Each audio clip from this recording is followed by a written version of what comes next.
On their wedding night, the young queen's terror turned into a scandal that shook Spain forever. The story begins on a night that no one who was there would ever forget, a night that should never have existed. Imagine a young, trembling bride, barely out of childhood, sitting alone in a lavish palace chamber. The air is thick with anticipation, yet heavy with fear. She clutches her hands, her mind racing with stories of noble grandeur and fairy tale romance, yet she knows nothing of what is to come. Outside, the sounds of celebration echo through the royal halls, but inside, silence reigns, an innocent heart trapped in a gilded cage. Then the door opens. A figure enters, the very person who should bring joy now instantly shatters every ounce of safety she had imagined. The encounter that follows is shocking, unexpected, and humiliating, leaving a mark that will not fade. This isn't merely a private mishap, it is a harbinger of the dark truths hidden behind palace walls. Every gesture, every command, and every misstep will ripple far beyond this chamber, shaping lives and influencing power in ways that no courtier or historian could have predicted. The bride's innocence meets the grotesque reality of a king unprepared, or perhaps unwilling, to behave as a husband. And in this single night, the myth of royal dignity begins to crumble. This wasn't an accident, it was a warning, a glimpse into a reign defined as much by personal dysfunction as by political power. A story that history will remember for its shocking blend of horror, tragedy, and human frailty. History often paints royalty in glowing colors, a world of elegance, dignity, and unshakable power. But behind these gilded walls, the truth was far more disturbing. The story of this king shows us that the palaces of Europe were as much a stage for deception as they were for governance. Royal marriages, celebrated as symbols of dynastic strength, were often carefully curated performances designed to uphold public illusion. Courtiers, chroniclers, and propagandists worked tirelessly to hide the failures, flaws, and humiliations that unfolded behind closed doors. What history rarely records is that these private bedrooms could shape nations just as much as battlefields or political treaties. The personal flaws, obsessions, and moral failings of a king did not stay private. They reverberated through the court, influencing policy, succession, and even civil stability. In this particular case, the king's private life was not merely scandalous, it was the root of his public disasters. Each incident in his bedroom, each humiliation inflicted or endured, mirrored the instability and cruelty that defined his reign. By examining this dark side of monarchy, we begin to understand that the narrative of royal grandeur is only a thin veneer over a far more complex and disturbing reality. This is not gossip, it is history speaking through the gaps left by those too afraid to record the truth openly. In doing so, we see how power, unchecked by morality, transforms not just the ruler, but the very world around him, leaving a legacy as much of fear as of authority. The king was a figure of contradictions, a ruler whose public image barely hinted at the truth of his character. To the world, he was a monarch of authority and prestige, commanding respect through ceremony and tradition. Yet behind the palace walls, whispers spoke of a man at odds with himself, torn between physical limitations, psychological insecurities, and moral failings. Diplomats and foreign observers noted the strange inconsistencies. A king capable of decisive action in politics, yet often impotent in the most personal aspects of life. A man feared for his authority, yet mocked in private circles for his peculiarities. His physical appearance, his mannerisms, and even the faint rumors of unusual habits set him apart from the other rulers of Europe, painting a picture of someone simultaneously imposing and pitiable. These contradictions would become central to understanding his reign, because power magnifies what lies within. Where a normal flaw might remain private, in a monarch it shapes the court, the laws, and the fate of nations. In his case, every personal limitation, every insecurity, and every obsession spilled into public life, influencing marriages, succession, and the stability of Spain itself. Understanding the king's private struggles is not merely sensational, it is essential. They provide the lens through which we see why misrule, scandal, and cruelty were not accidents, but the natural extension of a troubled, complex, and ultimately dangerous personality. This king's story proves that the crown does not merely rest on the head. It amplifies what lies within, for better or worse. Beneath the king's regal exterior lay a secret that would shape his entire reign. He suffered from a medical condition so unusual that it affected not only his body, but the course of his personal life and political legacy. Physicians, diplomats, and court observers documented it meticulously, providing multiple independent accounts that left little room for doubt. This condition made basic marital relations difficult, creating confusion, fear, and frustration for his spouses. What might have been a private struggle instead became a catalyst for public scandal, as the king's failures in the bedroom mirrored and magnified his failures as a ruler. The burden of this secret weighed heavily on him, shaping his behavior, fueling obsession, and contributing to a pattern of humiliation and excess. In attempting to assert his dominance, he often overcompensated, letting personal inadequacy spill into cruelty, indulgence, and even ritualized acts of power within the palace. The court watched, whispered, and recorded, knowing that the monarch's private struggles had consequences far beyond the bedroom. This was not gossip. It was a documented reality that influenced the lives of everyone in proximity to the crown. By understanding this condition, we gain insight into the intersection of personal vulnerability and absolute authority. It explains why ordinary solutions failed, why wives suffered, and why patterns of indulgence, obsession, and abuse emerged. The king's anatomy was not just a private matter, it was a historical force, shaping marriages, succession, and even the stability of a nation, proving that sometimes the most profound political consequences begin in the most intimate of spaces. The king's first marriage was meant to solidify alliances and demonstrate dynastic strength, but it quickly became clear that appearances could not conceal reality. His young bride, full of hope and innocence, found herself facing challenges no princess should endure. Confusion, fear, and repeated failures created tension not only in the marriage, but throughout the court. Letters between family members, accounts from attendants, and foreign observers reveal a growing concern for both the bride's well-being and the king's reputation. This marriage became a public stage for private disaster, exposing cracks in the carefully constructed image of royal authority. The bride, inexperienced and sheltered, was ill-prepared to navigate a husband whose personal limitations created repeated humiliations. Intervention by advisors and even clergy was required, illustrating how intimate struggles could ripple into political necessity. Witnesses recorded the growing despair, documenting how the king's inability, or unwillingness, to manage his own shortcomings transformed a union meant for power into a spectacle of fear and humiliation. This was the moment where private inadequacy became public knowledge, setting the tone for subsequent marriages and influencing court gossip for years.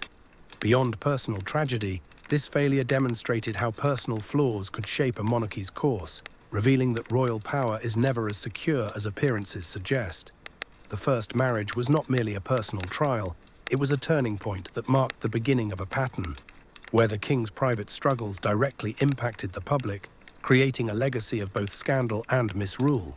What began as personal inadequacy soon transformed into something far more dangerous: obsession.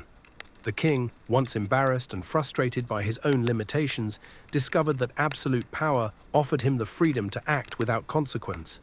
His private failures became fuel for compulsive behavior, shaping not just his personal life, but the culture of the entire court. Shame, humiliation, and insecurity morphed into arrogance, entitlement, and increasingly reckless indulgence. Those around him quickly realized that any attempt to intervene or advise caution would be met with dismissal or rage. The palace, once a symbol of order and ceremony, became a theater for the king's compulsion. Every decision, every action reflected a man who sought to assert control where he had previously felt powerless. His obsession extended beyond personal gratification, influencing politics, alliances, and even the perception of monarchy itself.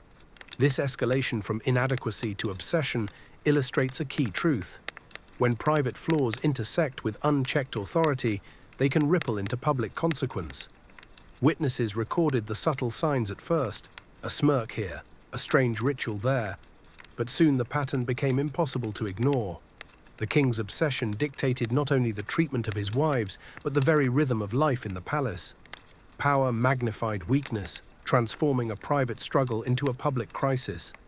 It was no longer a matter of personal failure, it was a structural element of his reign, a force that shaped Spain's history in ways that extended far beyond the walls of his chambers. By night, the king became a completely different figure, a man whose personal indulgences contrasted sharply with his public authority. While the palace gleamed by day with ceremony and formality, after dark, it transformed into a stage for secrecy, ritual, and excess. The king moved through hidden corridors and private chambers, accompanied by companions who shared in, or at least tolerated, his indulgences.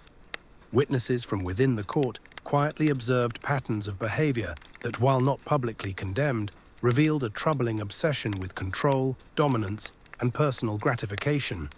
Over time, his nocturnal activities became ritualized, a series of predictable acts that combined secrecy with spectacle, power with vulnerability.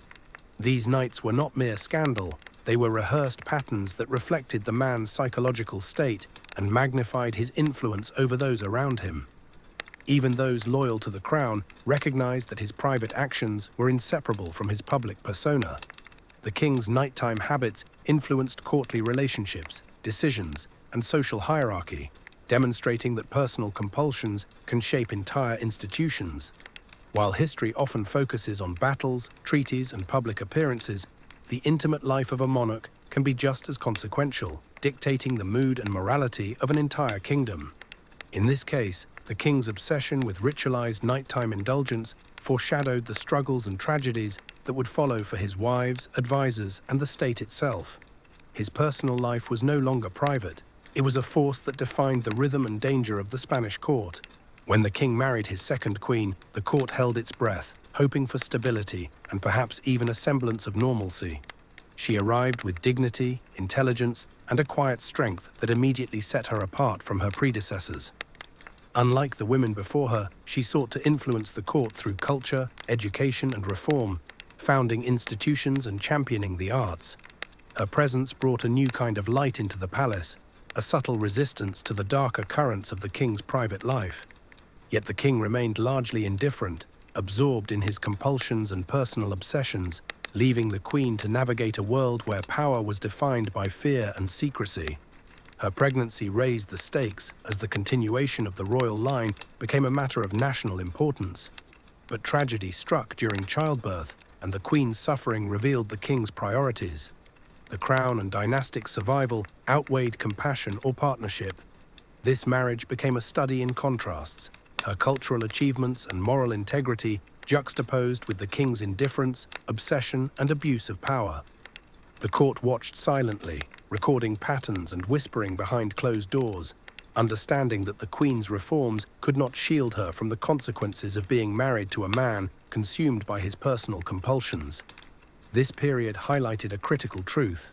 A capable, intelligent queen could attempt to guide the court toward progress, but unchecked personal flaws in a monarch could overshadow even the most determined efforts, leaving human dignity at the mercy of private obsession.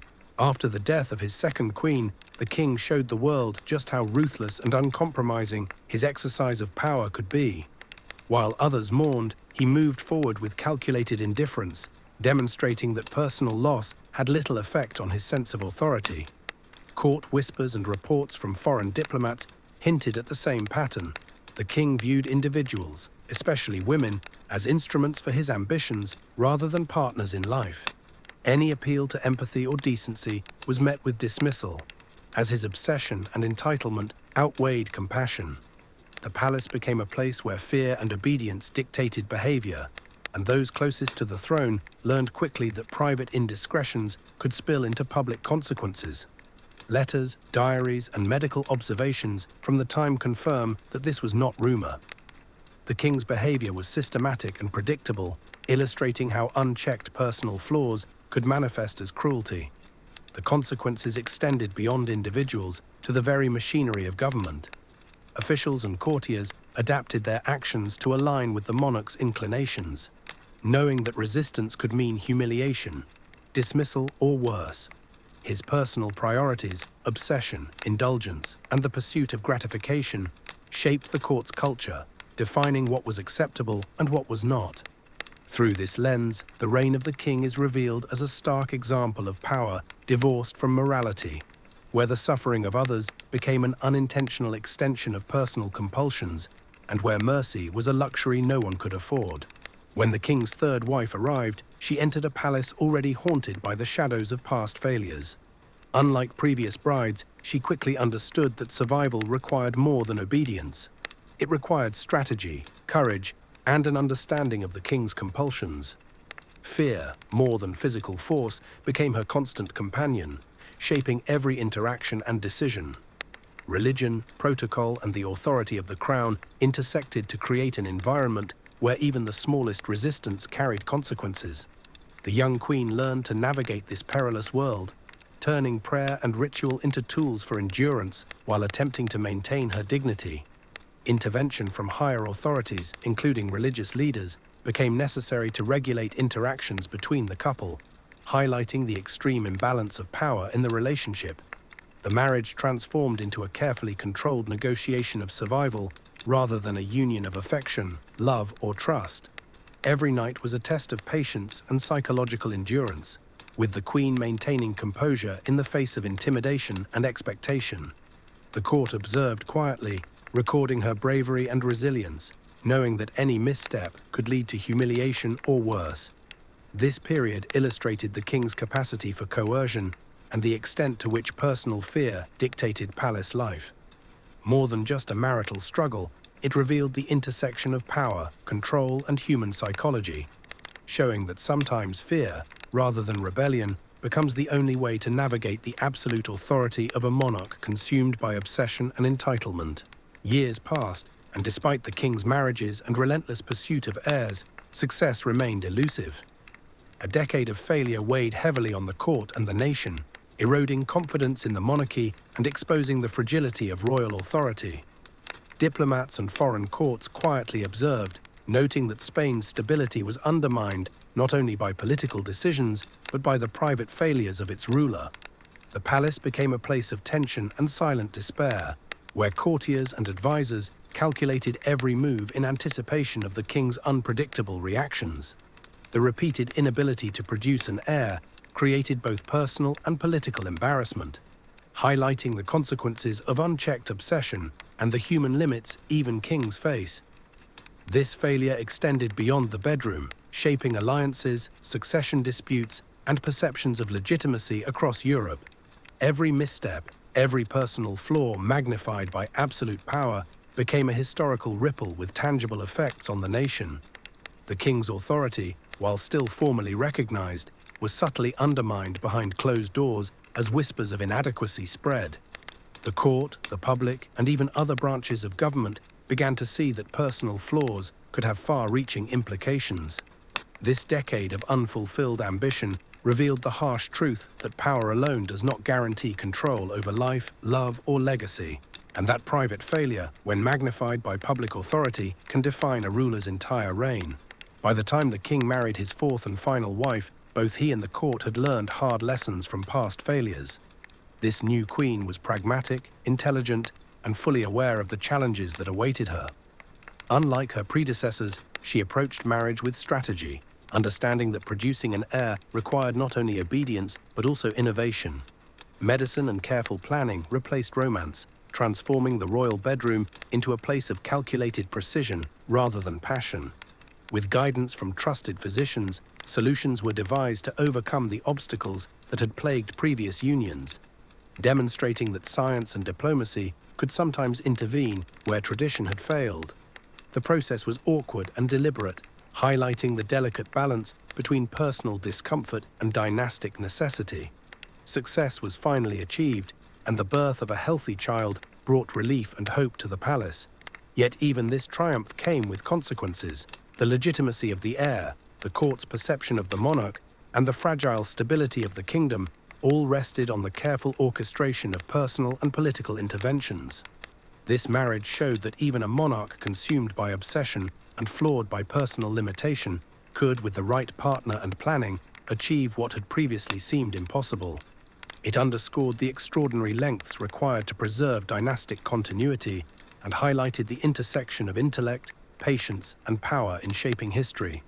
the final queen proved that in the world of monarchs, success often depended less on love and more on strategy, endurance, and ingenuity. The birth of heirs in the final marriage brought relief but also a new set of problems. Spanish law, long rooted in tradition, forbade female succession, placing the royal court on the brink of a constitutional dilemma. The king, unwilling to allow technicalities to override the carefully engineered continuation of his line, took bold steps to secure his children's future. Laws were rewritten, formal decrees issued, and the kingdom's succession rules adjusted to accommodate his decisions. Family members, particularly siblings and distant relatives, reacted with outrage, feeling their claims and expectations threatened. This maneuvering created tension and set the stage for future conflicts, illustrating how private actions in the bedroom could spark civil strife. Behind the palace doors, advisors and courtiers carefully navigated the shifting political landscape, aware that the legitimacy of the monarchy now rested not only on tradition, but on the king's personal interventions. The seemingly intimate matter of producing heirs had transformed into a national crisis, with implications for governance, law, and international relations.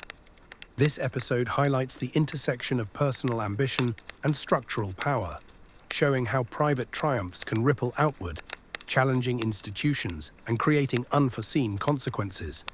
In attempting to secure his legacy, the king inadvertently planted the seeds of political instability, proving that even the most calculated private actions can have monumental public impact. History would remember these decisions not as minor dynastic adjustments, but as the precursors to conflict, demonstrating how power, family, and law collide in the corridors of monarchy. After the king's death, curiosity and fear drove those close to him to explore his private chambers. What they discovered confirmed suspicions long whispered among courtiers and observers.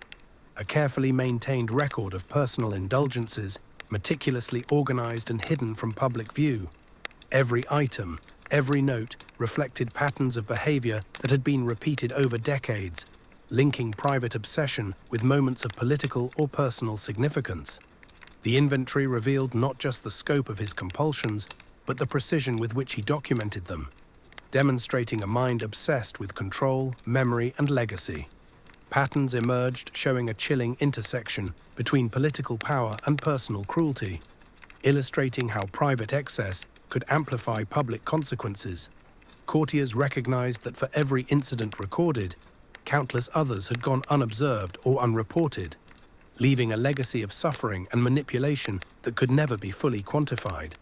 Ultimately, the inventory was quietly destroyed, erasing much of the tangible evidence, but leaving enough behind in the recollections of those who witnessed it to validate the accounts. This act of destruction reflected a desire to protect the monarchy's reputation while acknowledging the disturbing truth of the king's private life. Even in death, his legacy remained complicated. A ruler whose personal compulsions shaped not only his own household, but the broader perception of monarchy itself. The inventory serves as a stark reminder that private life, meticulously documented or hidden, can leave enduring historical consequences. The king's reign left a legacy that extended far beyond his death, shaping both the monarchy and the nation for generations.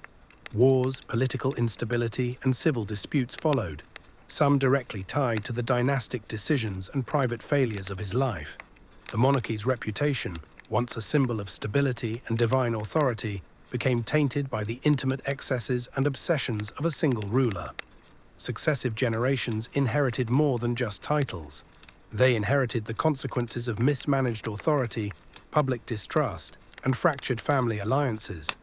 The children of the king, though legitimate heirs, faced immense pressure and scrutiny, their lives shaped by both the privileges and burdens left behind. Historians point out that personal failings, amplified by absolute power, can have structural effects on governance and culture. Beyond politics, the social and moral climate of the court reflected the king's choices, setting patterns of behavior that persisted long after he was gone. Scholars continue to study this period not simply for the scandals, but for what it reveals about the intersection of private conduct, authority, and societal consequences. Ultimately, the king's legacy demonstrates a hard truth. When personal indulgence and obsession infiltrate leadership, the impact is rarely confined to the individual. It spreads, shaping institutions, families, and nations alike.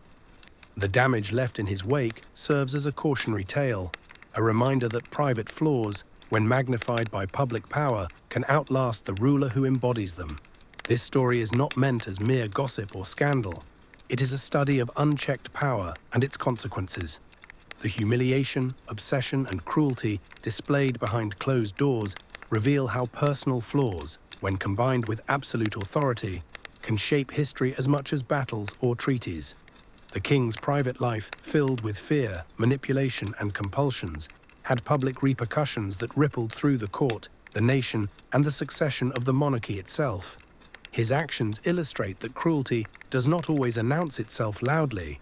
Sometimes it rules quietly, invisibly, but no less effectively.